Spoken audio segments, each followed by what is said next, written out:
So, let's talk about that Pokemon Presents. On February 27th, 2025, we celebrated 29 years of the Pokemon franchise. In what's become a tradition for the Pokemon Company, we also got a peek at what's in the works for the upcoming year, including Pokemon Legends Z-A. And well, yeah, I was totally wrong. So let's go over what we actually got confirmed.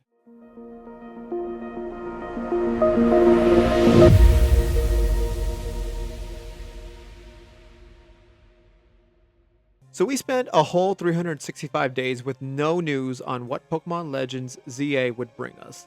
Naturally, speculation and theorizing led many, including myself, to try and pin down what this game could be about. I made two previous videos, one where I laid out why I thought Z-A would take us back in time to the 1800s version of Lumio City undergoing a redevelopment project based on the real-world transformation of Paris in the mid-1800s. A man named Haussmann reshaped the city and expanded its borders.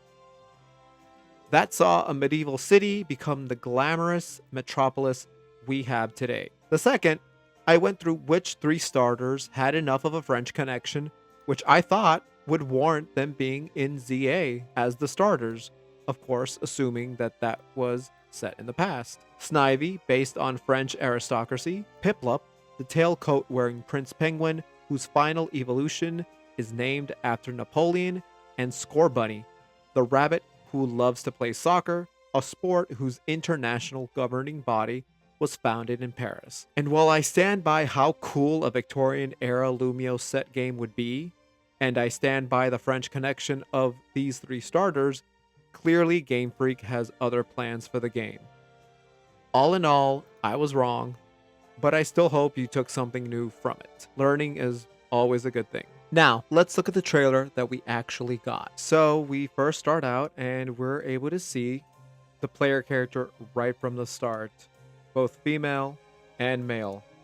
And it's already looking like we were definitely wrong with the time era. This looks very much in the present day.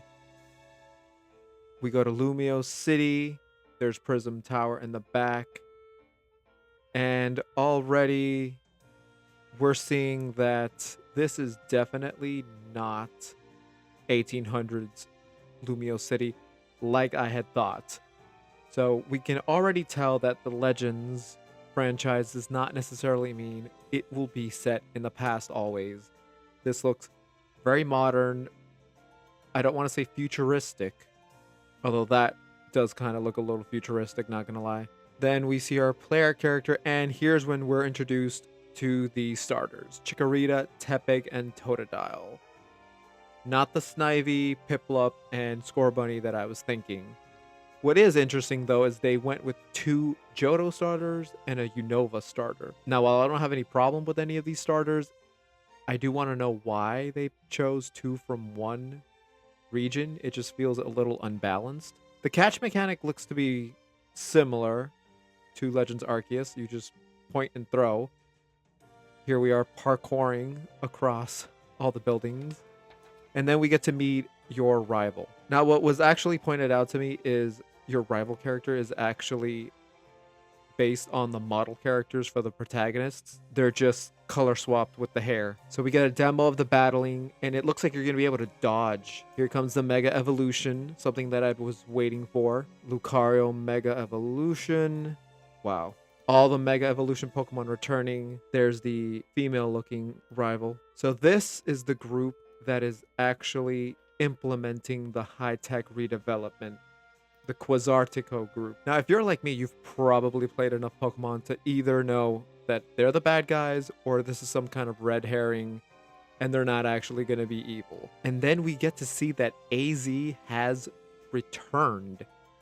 So this kind of definitely puts the timeline after the events of X and Y, because that's AZ and that is Eternal Floette. And there's Zygarde looking at Prism Tower. Now for the second video, we get about 3.5 minutes of more explanation of what we just saw. So the narrator is telling us that Legends Z-A is set in Lumio City, which is the largest city in the Kalos region. And I will say, this city does look beautiful. They really managed to make this look a lot more crisp than Scarlet and Violet. Now, this is where we get the confirmation that Lumiose is going to be undergoing a high-tech urban redevelopment plan, and not like the one I had originally thought in the 1800s. And they're setting up all these holograph-looking gates. So after we arrive to see the sites, we end up picking one of these three as our starters. Then they show us all the secondary characters that we're gonna get.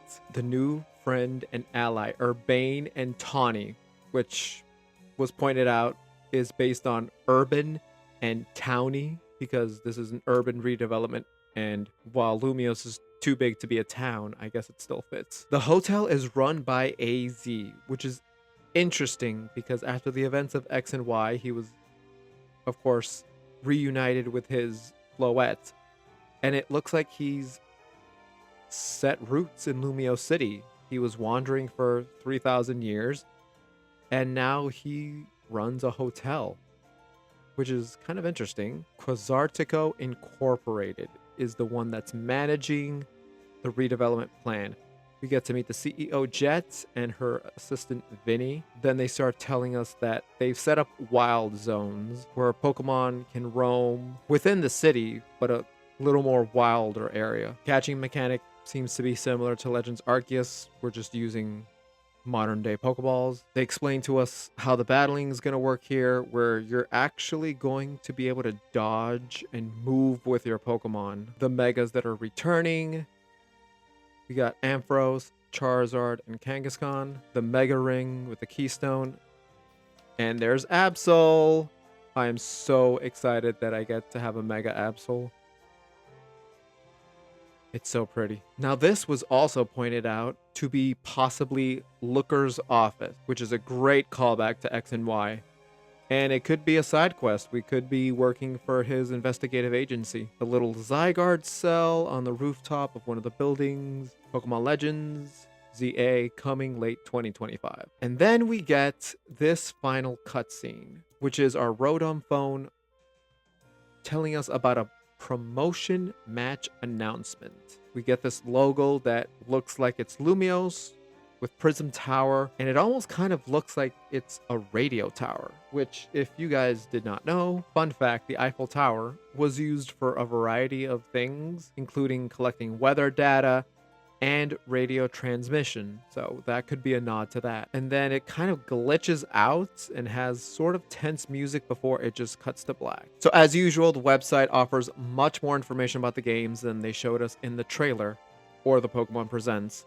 So let's go through it and see if we can find anything else. So the release date, we knew that. Visit Lumiose City. The story is set in Lumiose City, where an urban redevelopment plan is underway to shape the city into a place that belongs to both people and Pokemon. That's something that we already did know. Compared to Lumiose City as it appeared in Pokemon X and Pokemon Y games released in 2013, more greenery now adorns the city.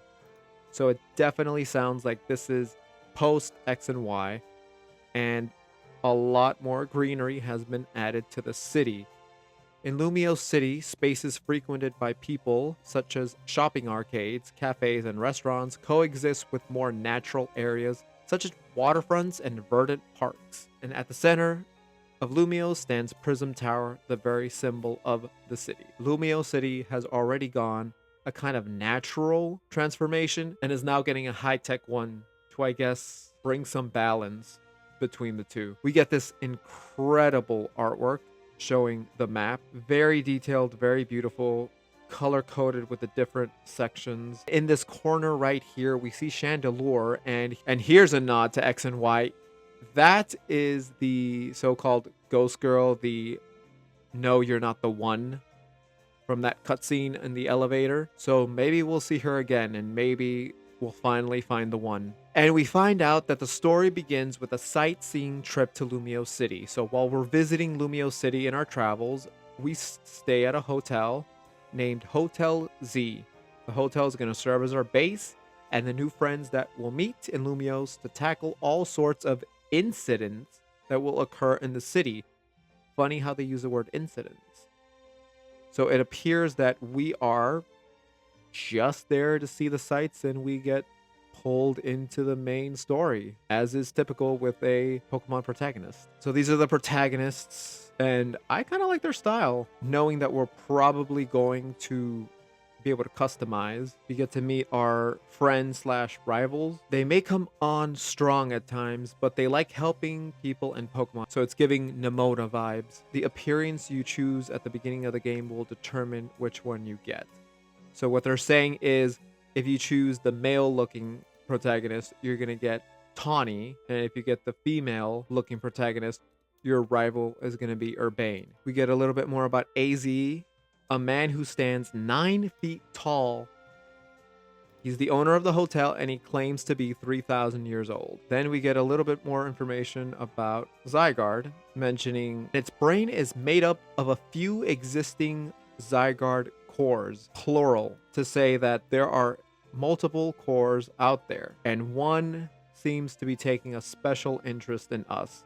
I want to take this moment to thank everyone who's liked, watched, and subscribed to my channel. I've really only been putting out content for about 2 months. Even if my first 2 videos weren't on point, I promise to bring you the best content I can. So good that even when it's wrong, it's alright. We're up to 60 subscribers at the time of writing the script, and I'm planning many more types of videos, especially since it might be a while before we get any more news from Pokemon about Pokemon Legends Z-A. For example, one topic I want to tackle, shiny Pokemon.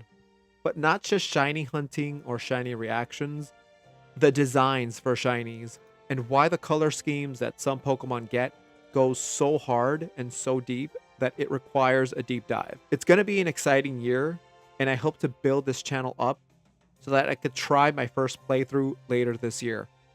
I want to make a Let's Play of Pokemon Legends Z-A.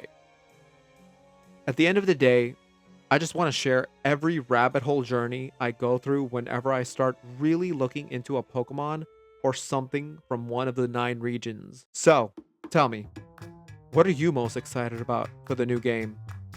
Anything you saw that you want me to look into deeper? Let me know. Until next time, trainers.